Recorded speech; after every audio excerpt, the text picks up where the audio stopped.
Okay, so that is one of my most favorite cartoon ever, Tom and Jerry. Now there's a reason why we're showing you that, because it's going to be the basis for our discussion today. This is the Medley Show, and I am Marianne Ayana. Thanks for joining us once again. Now, for that particular episode, a mechanical robot was brought into the house, and where there's a live cat and mice. Irrespective of that, the cat did fantastically well. Let the mouse out of the house, which displaced the live cat, and Tom had to leave the house. Now, one thing you didn't see at the end of that particular episode is that the mechanical robot started misbehaving, didn't listen to instructions, and was taken out of the house, which left Tom and Jerry a free rein to do what they know how to do best, and that is making a mess of everything. Thanks for staying with us today again. And of course, we're talking artificial intelligence, AI. If you ask me what artificial intelligence is, I'll do this. But on the episode today, we will be talking in-depthly on exactly what it is, how it's going to affect us, what is going to happen in the future with artificial intelligence, and of course, everything that has to do with it. It has been a journey, and for our first feature today, let's take a particular feature from Ridwan, and we're talking, how did we get here? Let's see it.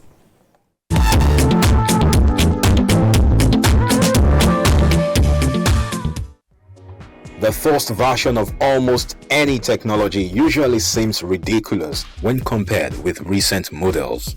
A perfect example of such devices is the mobile phone. Do you remember how your first mobile phone was? What about the ringtones? Oh, does it seem like a very distant memory now? Not surprising. Technology has evolved and still is evolving, from the simple to the real smart devices. Today, there are many examples of early versions of technology that seem primitive or outdated compared to their more advanced counterparts. Just look around you and the list is endless.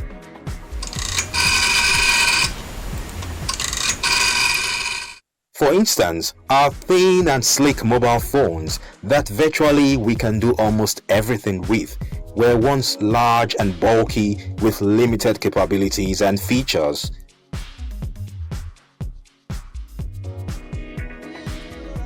Our computers, which were huge, expensive, and running a large computation on a first-generation computer, could take several hours or even days to complete. Today's computers are much more compact, powerful, and affordable, with features like touch screens, voice recognition, and artificial intelligence. Who could have imagined the first cars, which were slow, unreliable, and had to be cranked by hand to start?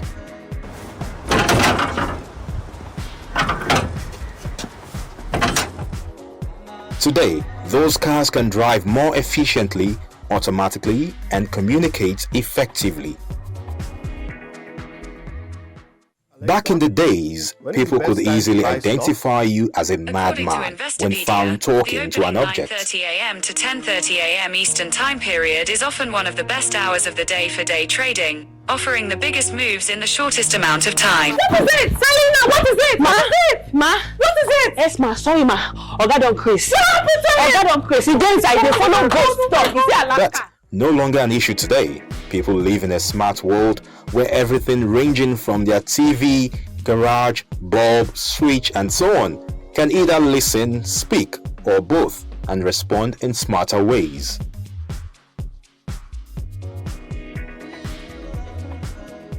Overall, These examples demonstrate how technology has advanced rapidly over time, leading to more sophisticated and powerful devices that have transformed our lives in countless ways. One cannot help but wonder excitedly how these marvels of innovation continue to take the world by storm. Technology has transformed dramatically into information and communication hubs fundamental to modern life. But the question is, how did it navigate to these advanced superhighway? Join us on the Medley show as we look into artificial intelligence. How did we get here?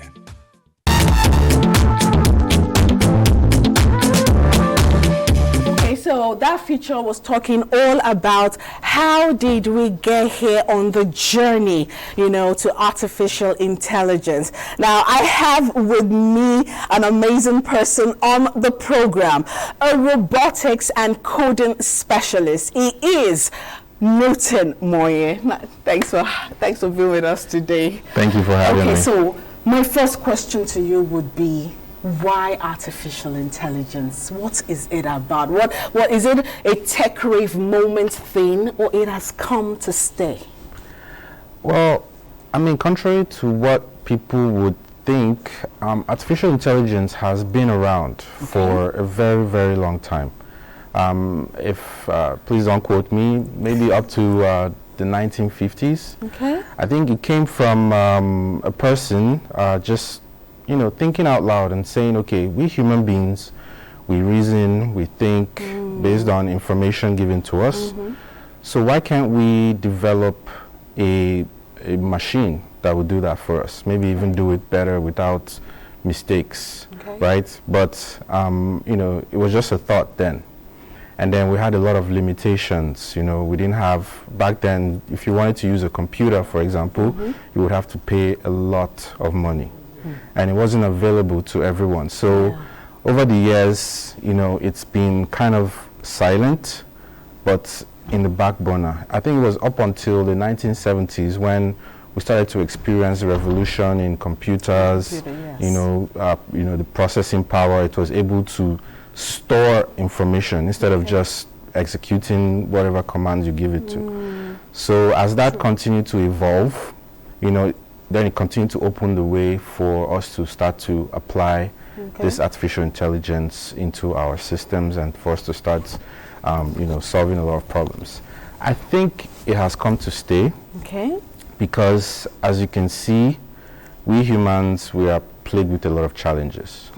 And these challenges are not just because, we want them to happen. Sometimes it could be mistakes, like accidents, But then these accidents can cost, can affect you, affect your finances, affect even lives, right? So what you say then, a mistake happens, you'll be like, oh, I'm sorry, right? So why don't we develop a system that doesn't rely on human beings as the only way for it to function properly? So artificial intelligence, I believe, has come to stay because contrary to what people think, it's going to take my job away, it's affecting us, I'm not needed anymore. I guess we'll talk more about it, but for me, I believe it has come to make our lives much, much better, much simpler, and, just make life good for everyone. Oh, okay. The fear now is some people don't even know what it is. Yeah.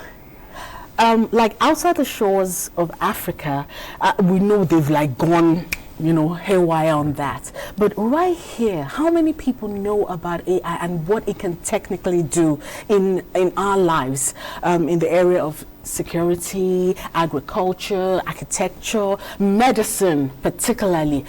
Some people don't know that. Right. That is very, very true. Well, the reason behind that, I think it has to do with education, right? As you know, we have a problem with education in this part of, the world.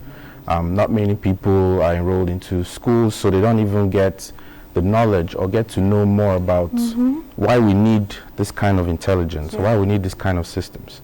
So I think as a result of that, it's, or maybe they might get false information from maybe someone who has very limited knowledge about it, and then they just believe that and start to get scared about it.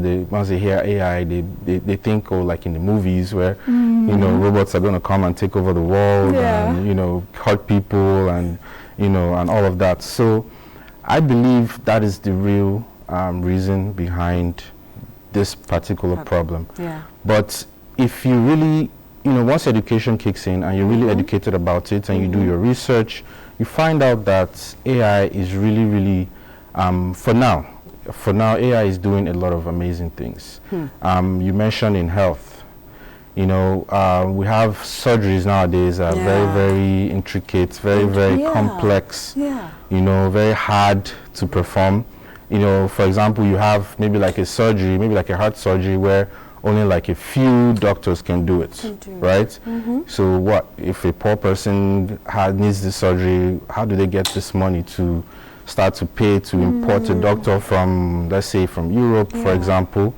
So, but with AI, you know, as it continues to develop, we find that AI is actually doing, you can perform an operation, and an AI system, for example, it's been developed already, it's been done. So it's not like, oh, something that, oh, it could happen. It's been done. Could perform this surgery and do it perfectly, right? That is the important word, to do it without mistakes.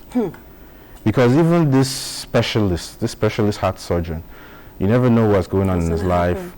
You know, let's say he has 100% success rate, but that particular day could lead, maybe he had some family issues, could affect his actions at the time, and it could cost the life of someone.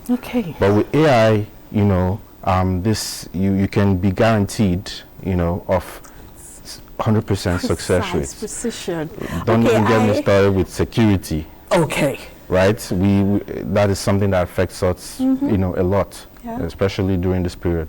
You know, if you would deploy such, you know, available technologies in AI, this shouldn't be an issue for us. We can, you know, cut it out, nip it in the bud, basically, to eliminate it completely. No, I know I have tons of questions for you that you're still going to you're still going to enlighten us on. So we'll be right back. Let's take this feature from Sunban.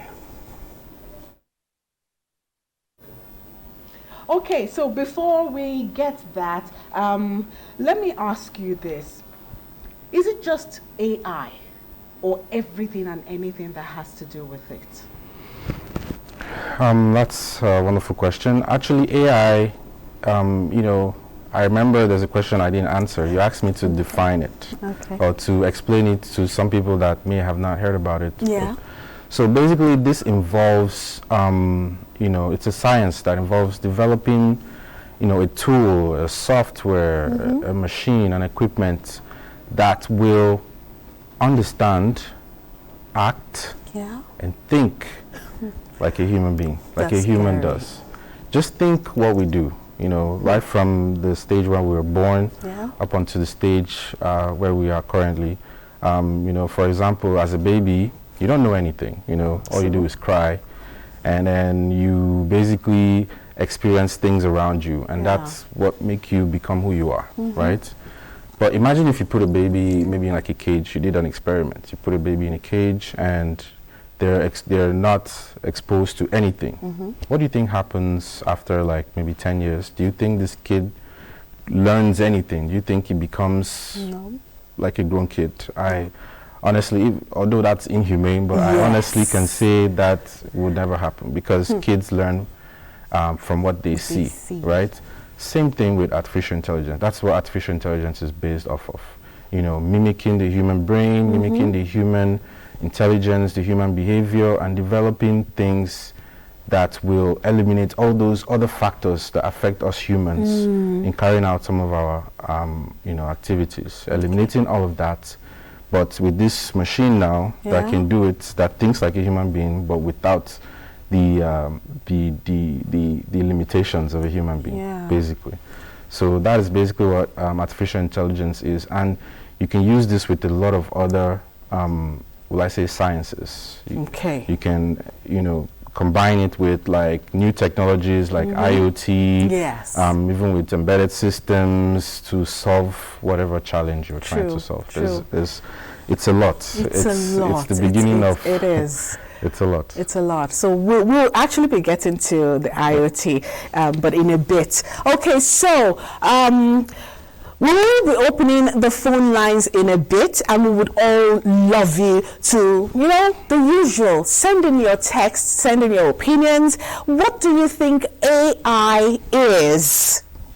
The feedback is right there on the screen, 081-1788-2020. So please let the messages come in. And while we're doing that, let's take this from Semben.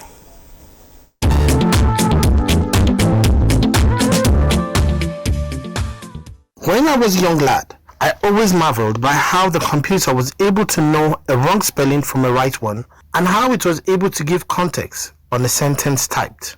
Later on, I understood it was AI, the acronym for Artificial Intelligence. So, what is AI? AI is the study of how to create intelligent agents, which are entities that can perceive their environment, reason about it, and take actions to achieve specific goals. Artificial intelligence can be used in various aspects in our lives, like in areas where AI can automate repetitive and mundane tasks, allowing humans to focus on more complex and creative tasks. Artificial intelligence can be used to predict outcomes, such as the risk of a disease or the probability of a stock price going up and down. AI can be used to optimize processes and systems, such as reducing energy consumption, improving manufacturing efficiency, or optimizing supply chain management.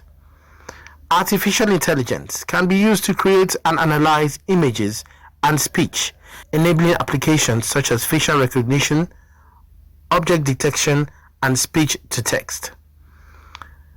There is possible feedback that AI can help humans make better decisions by providing insights and predictions based on vast amounts of data. But realistically, with the jobs of data analysts in the world, some major concerns could be loss of some types of jobs, privacy of its users without express permission given, overdependence on AI, which could lead to laziness and reduction of skills, among others. It is, however, important to note that the impact of artificial intelligence on human life and behavior depends on how it is designed, developed, and used. Ethical considerations and responsible development practices are necessary to ensure that artificial intelligence has a positive impact on society.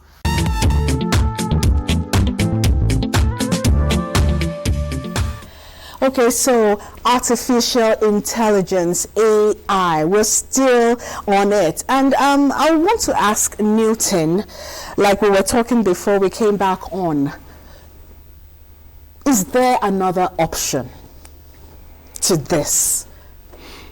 Is there another dimension to this? I think the answer to that, there's no answer to that at this moment, because artificial intelligence is already, I say, a dimension that was not even thought of for a very long time, right? And it's a dimension that was built upon over time.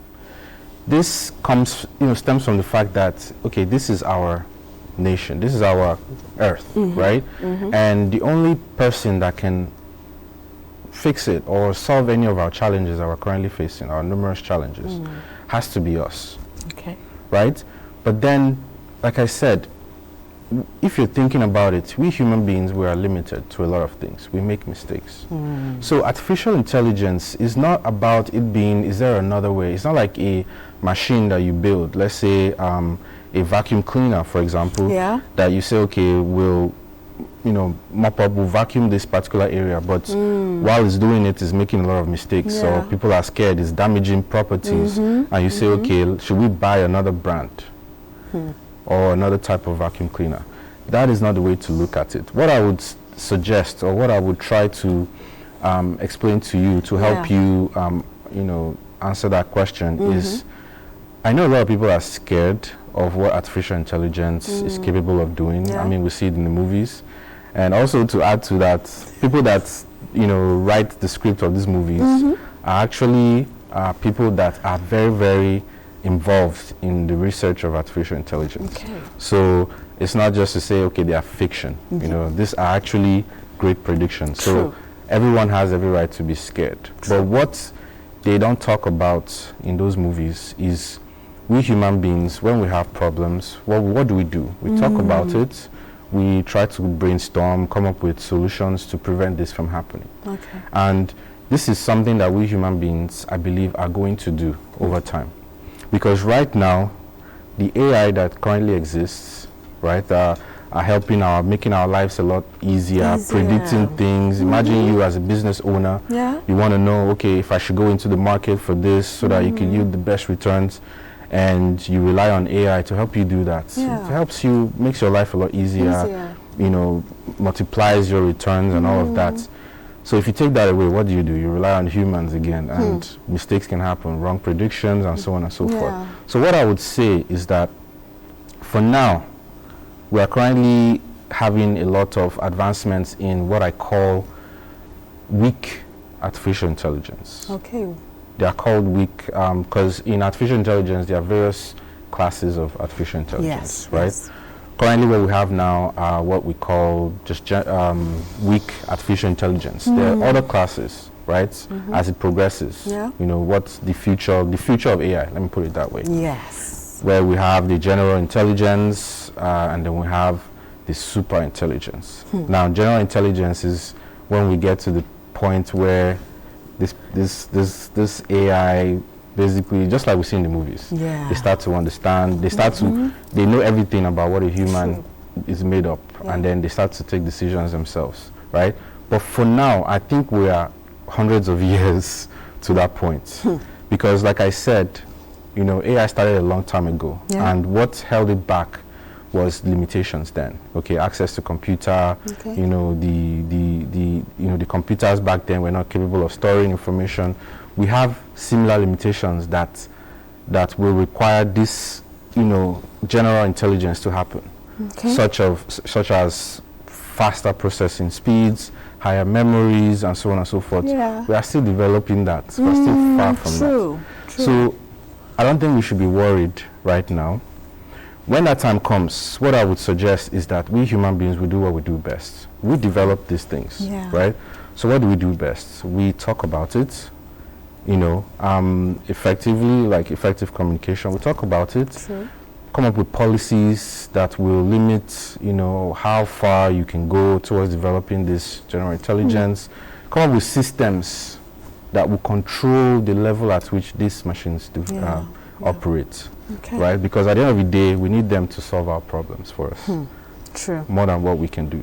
So if you ask me, is there another dimension? I would say, I don't think anyone would think of any better dimension than we currently are.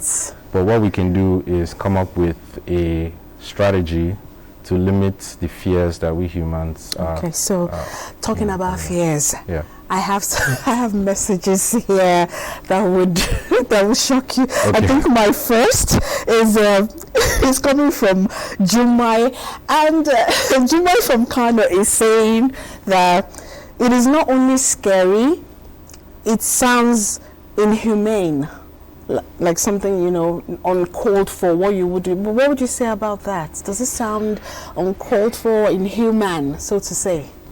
What I would answer to that question, I would say, okay, what about what we currently have, the artificial intelligence that currently exists, is actually inhumane.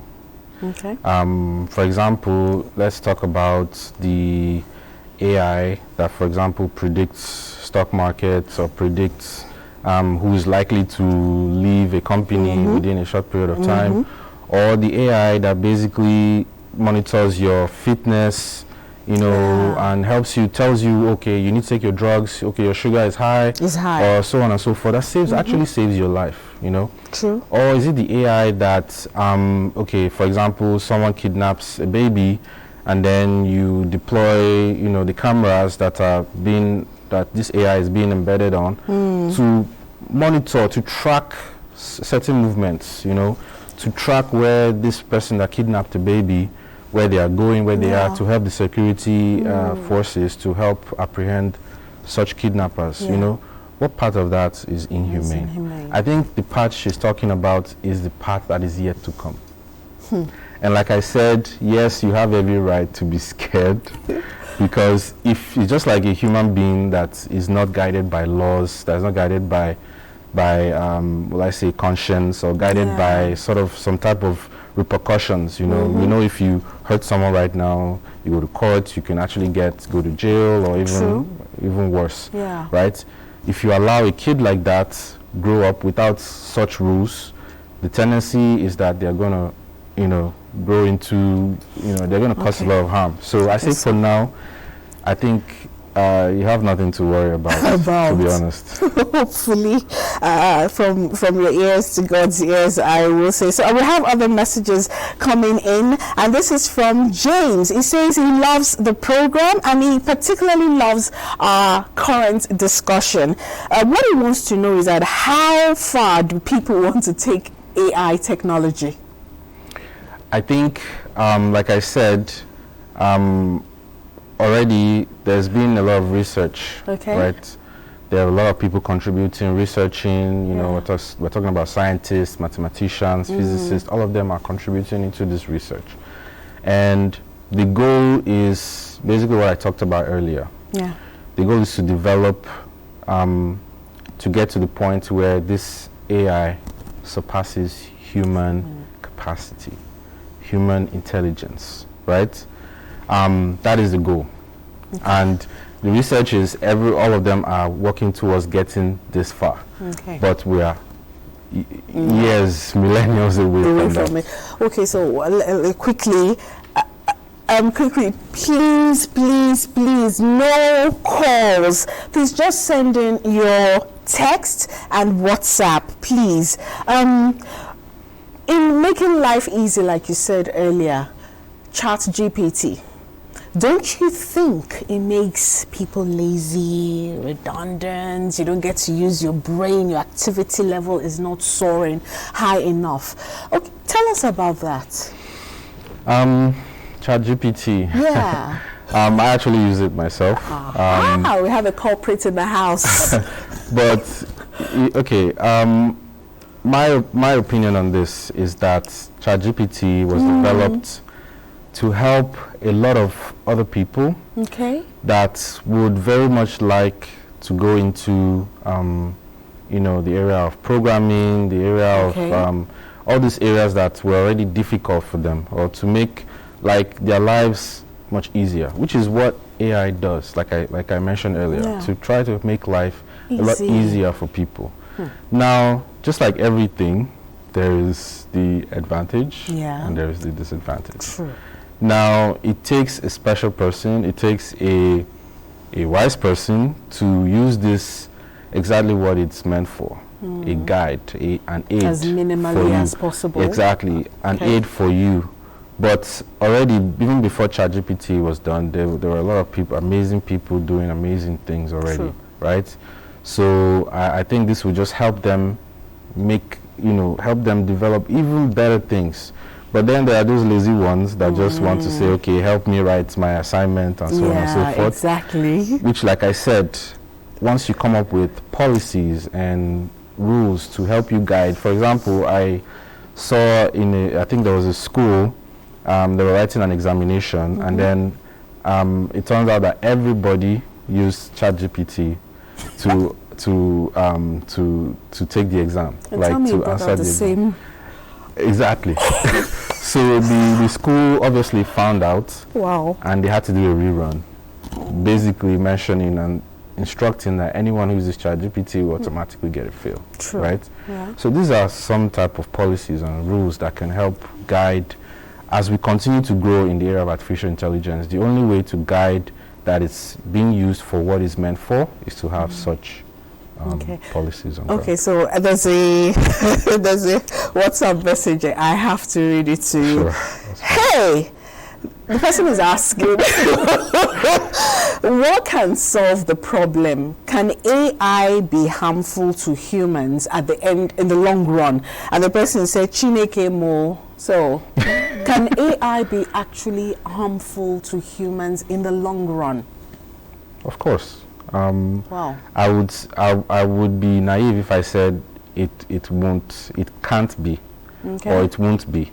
At the end of the day, these tools are developed to aid humans, right? Okay.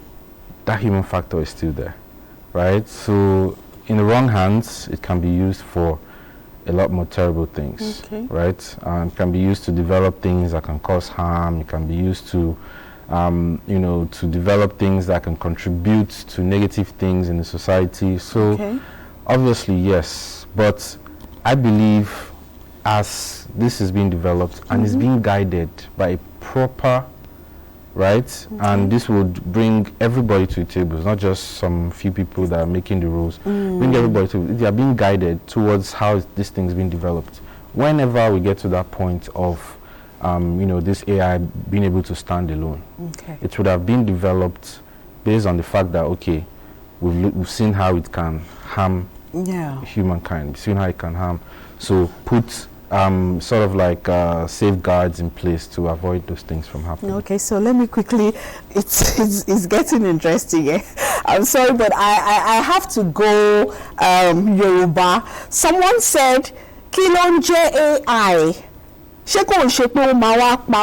Meaning, what is AI? I hope it's not coming to destroy us. I am sure AI is not coming to destroy us. I also have another message here. This is from Michael. Michael is saying, just like the AI lawyer we heard that was okay, so we can do away with that. Let's take another one. Okay, so this is from Joseph. He said, good afternoon. The show today is interesting. Thank you very much. We appreciate that. And then this is also from Nehi from Abuja.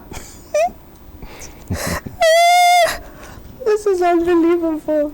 Now you said I should ask you that, is AI a form, cloning a form of AI? And if that is true, how visible is it to help in medicine? Medically, so to say. Okay.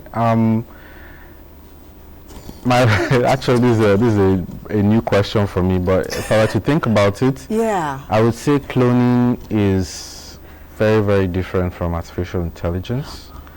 Why I say this? Because cloning involves sort of like recreating something biological. That's my own opinion. For example, you want to clone a rabbit or you want to clone a human being. That means you're trying to make it like the way they are, right? True. Now, artificial intelligence, as we know, involves, putting in a lot of, let's say, some systems like electronics, whatever type of technology in place to get this machine to learn, to think, and act like a human being. Okay. So, if this were to happen, what we could say is, that's why we have robotics.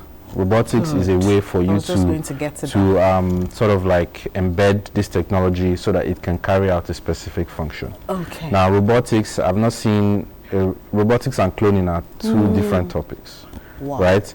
If you're going to clone something biological, I mean, there are talks that, okay, at some point, we human beings are going to be implanted with chips and we can then download like an entire degree into your head. You don't have to go to school anymore.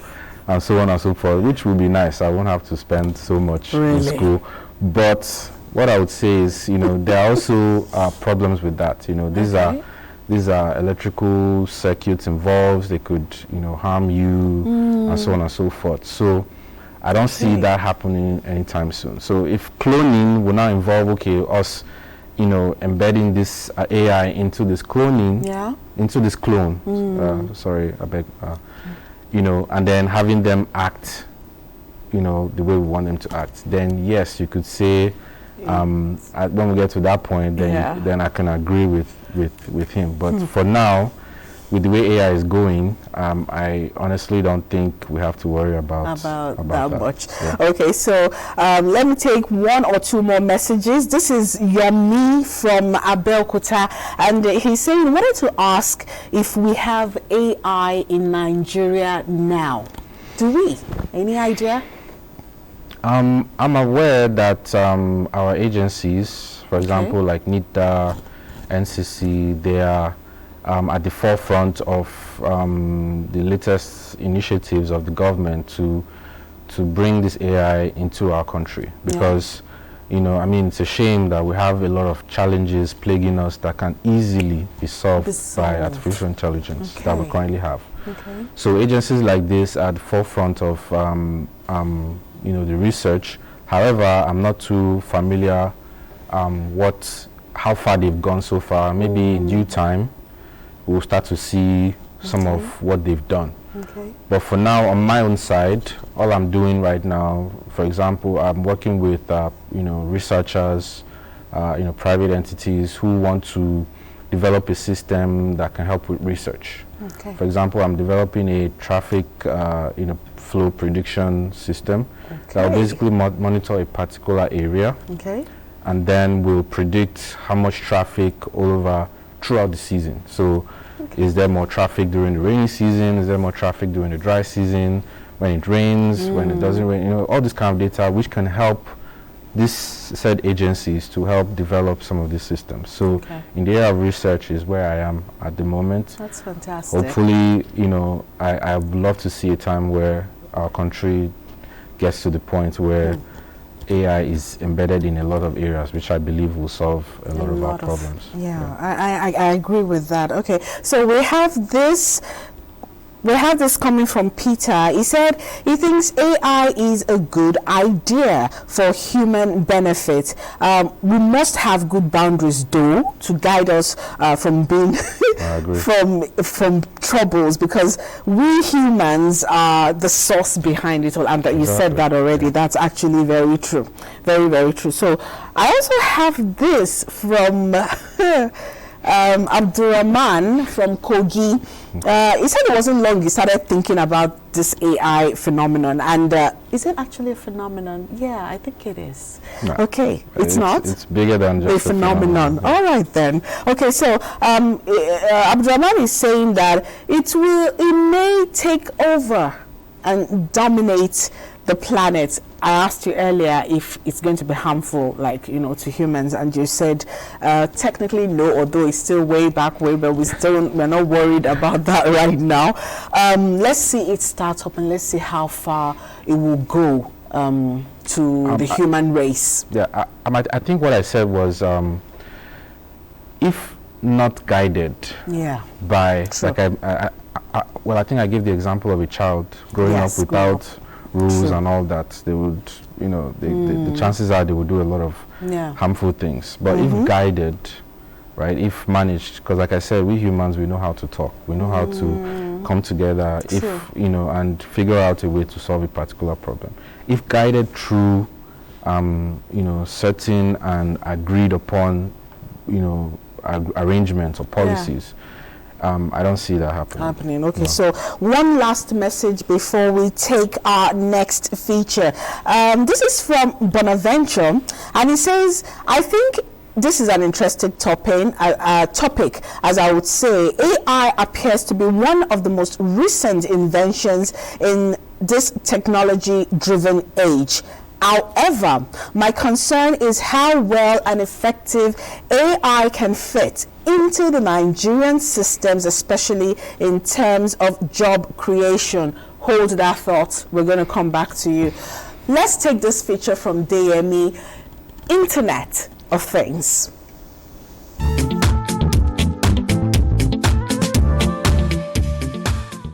My name is Precious Aibe. I'm a product manager and an AI consultant. Let's talk about Internet of Things. Internet of Things or IoT is simply how our everyday appliances at home, your fridge, your phone, your watch, connect to the internet and speak to each other. So basically how these everyday things interact and make our lives easier and better. So the IoT has several benefits that helps humans live better and do tasks more effectively. One of them is it makes life easier and faster. Say for example, you are trying to get to a place and you are trying to decide what traffic route you should use. With simple tools like your smartphone and your maps, you can hear the map tell you that there will be traffic on this lane, take that lane. Simple things like these are what IoT does. Another example is it makes our health system better. So with tools like your smartwatches, your smartphones, you can have fitness, and this fitness can tell you, these fitness apps or tools can tell you to take more walks, drink more water, sleep more, and all of that.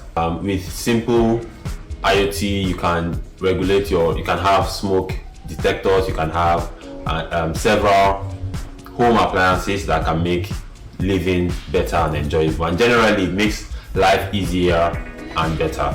Yeah, with every information, with every new technology that comes up, there are security concerns that we should pay attention to. For every app that is important to you, you should activate two-factor authenticator. It's simply an easier, a more protected way for you to use your social media or your everyday tool, your email, your WhatsApp, Facebook, Instagram, whatever you have your personal details on, you should activate two-factor authenticator. It's pretty easy to do. Just go to the settings and you will find two-factor authenticator, where they would send a second message to either your text message or your other device to help protect you against spammers.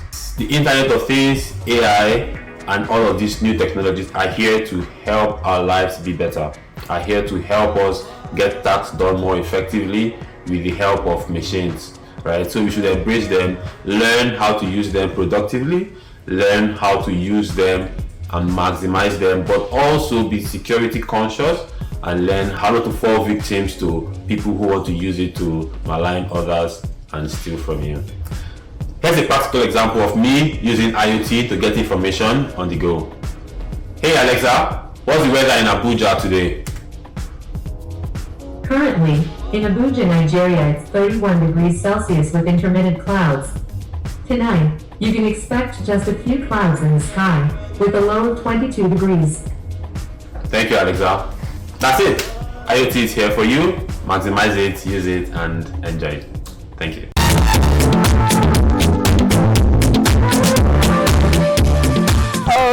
Okay. I don't know about you guys, but if I have somebody talking to me in my beautiful sleep in the middle of the night, I will jump out of my skin and like running helter skelter. But I wanted to ask you, do you use Alexa and Siri at home?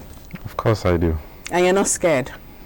I'm not, actually. How will I go scared now they do the thing now? You can't be scared now, it's not possible. Okay, so tell me this, the Internet of Things and AI, what's the boundary like, or what's the balance? I don't know, I think they're two different things. Would you like to explain to us, please? Okay, so of course there are two different things. Of course, one stands for artificial intelligence, the other one stands for Internet of Things. True. However, these two are very, very important technologies towards achieving, like the latest, let's say, technologies that we have right now, or the latest systems that we have right now. Can you give us examples? Yeah, I'll do that. So I'll give you an example. So let's say you develop, let me give an example of my own personal experience. Let's say you develop a traffic flow prediction system, right? That basically, uses a camera to monitor a particular road and is getting information, is getting data of the type of cars. Is it a car? Is it a bus? Is it a truck? Is it a motorcycle? Is it keke napep or something like that? But then it's storing this data, let's say in its hard drive. For what, right? The whole point of that is you, as the researcher, you want to get this information, you want to be able to analyze it. You want to be able to say, write reports and say, okay, at so period, this is what happened. There were many cars and so on and so forth. This is where IoT comes in, right? So now this system, right, gets this data, right? Yeah. Now with IoT, obviously you need to develop the system and embed them together. Okay. But the IoT technology part of it now helps to send this data over the internet, right? Okay. To whatever platform. There are various IoT protocols that we have out there. So you could design, as a software engineer, you could develop like an interface, maybe like a website or whatever, an app that will get this data and automatically make reports from the data it's getting. Like the video we saw, we had the guy, let's say, for example, you're wearing your watch and is monitoring your heart rates and so on and so forth. With that, you could print out the reports and give it to your doctor to make analysis, to say, okay, this is what that IoT part of it, because AI is just a technology running in the background. It's helping, it's doing what a human does. But just like I'll give this example. Maybe this will clear things up. Okay. You as a human being, you are seeing things around you. You're analyzing them. You are, getting a lot of things. But it's in your brain. You have to communicate it. True. Through your voice, you can sketch it. You can do whatever. That's what IoT does. It helps to communicate, to send this message, so that you as a user or the client can get this data and analyze it. I hope that cleared things up. So AI and IoT together is actually an amazing combination. It can help do a lot of things, especially in many areas where AI is being used. For example, in the area of finance, where our data scientists come in and predict a lot of things. Okay. With IoT, they get this data real time. It can help them get this data real time, and help communicate better what they're trying to achieve. Okay. So that's the difference between AI the Internet and of IoT. Things and AI. All right then. So let's quickly go to our messages. This is from Joss, and this is great. He's asking, does AI have classifications or types? And is also asking what difference is between AI and software development. Would you like to shed light on that? Yes, AI has classes, AI has types. The classes I mentioned earlier were the, for example, I said we currently have weak AI, we have the general intelligence, artificial general intelligence, and we have artificial super intelligence. These are the classes where AI researchers are aiming for, Okay. Currently, right now, we are in the weak side, so nothing scary yet. However, we are making a lot of advances, a lot of developments in that area, which will require us to come to the table to properly discuss moving forward. But we're not there yet. Now, the various types, we're talking about different types. I can give some. We have like reactive machines. For example, if you're into AI, you know about the AI that defeated the greatest chess player of all time, and all that. It did that by playing with the person and learning different moves. He plays a game, he loses, he knows, okay, this way I lost, he tries another way, tries another thing until he figures out a way to defeat the person. He probably did that, I don't know how many times, but he did that a lot of times. So those are types, There are other types, vision AIs, using, for example, self-driving cars. They use the cameras to be able to, move and move properly without entering into the ditch. I was going right? to. So there are various types, and I think what was the other question he asked? He also asked. Let me go back to that. Is AI software and software development the same thing, or what's the difference between them? No, AI and software development are not the same thing. Software development obviously involves developing software, and this is, I know it sounds like so simple, but there's a lot involved in developing software. However, software developers use AI technology or AI tools to make their software more smarter, more intelligent, basically, right? Okay. Let's say, if I can give an example, let's say an app that predicts weather, for example, Okay.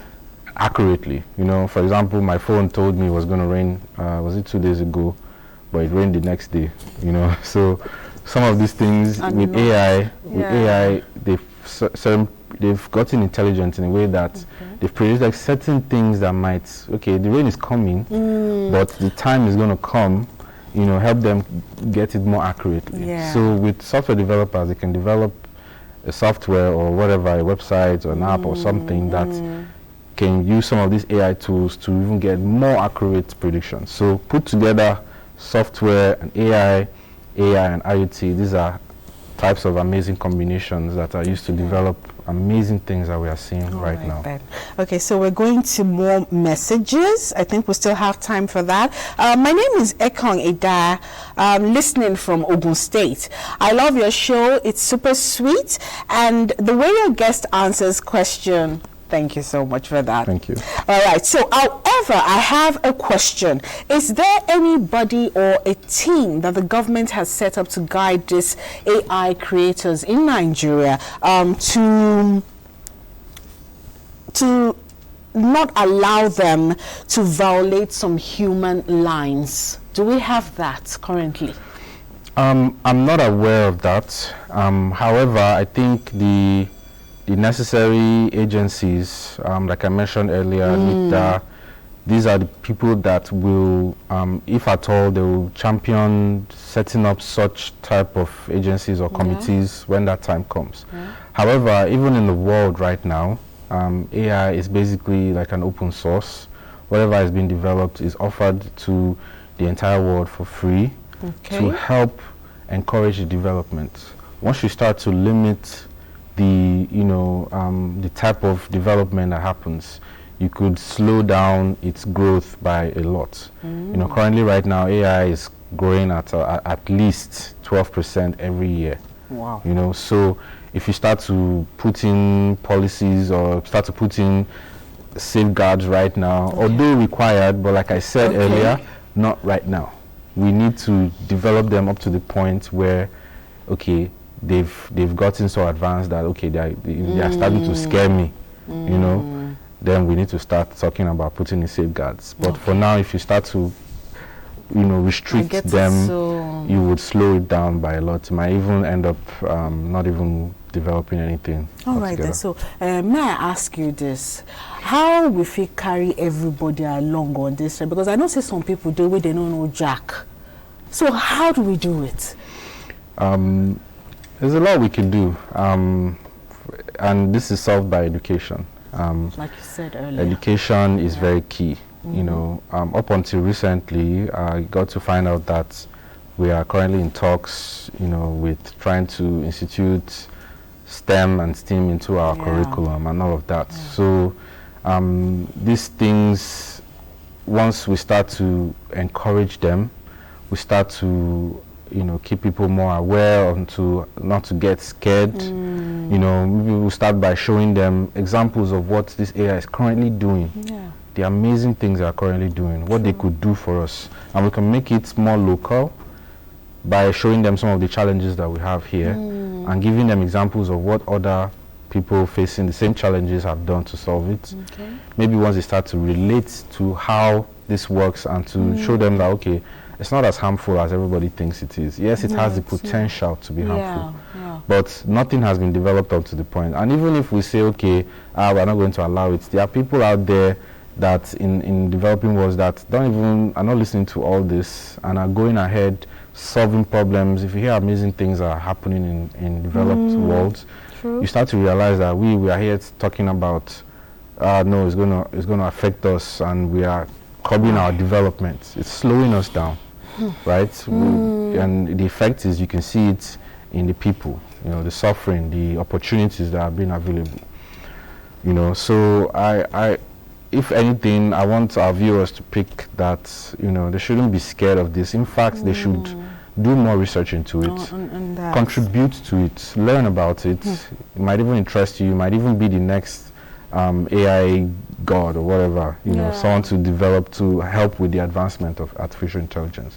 Don't be scared by things like, okay, it's going to take over my job. Why don't you be the one controlling the AI that solves the problem in your job? True. We could go on and on and on. It's a broad topic, but thank you so much for your time and all the explanations. Very, very explicit, simple and short. Thank you so much for your time. All right then.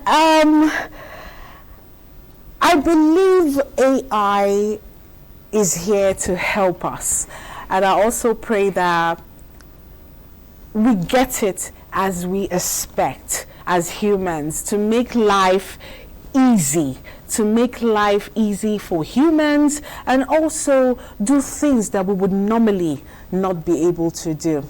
Well, it has been an exciting episode, and I must tell you, the messages are pouring in a lot.